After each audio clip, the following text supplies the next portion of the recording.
So, kailangan magkadikit ito. Yan.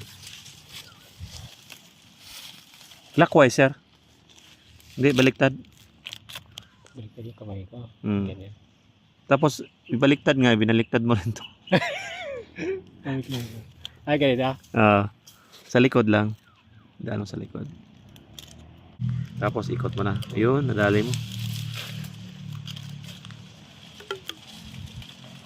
Tapos, gandahan mo yung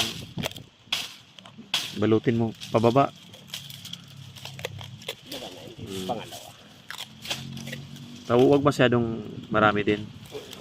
Baka maubos yung ano mo. Tapos yung plastic. Tapos, plastic wrapper.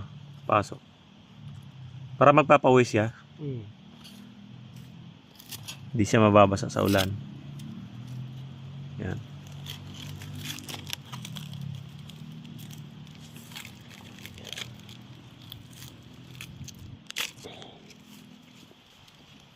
Ayan na. Yung bubong.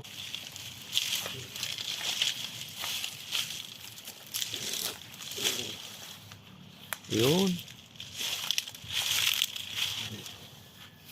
Dito mag-aakal ng ulan.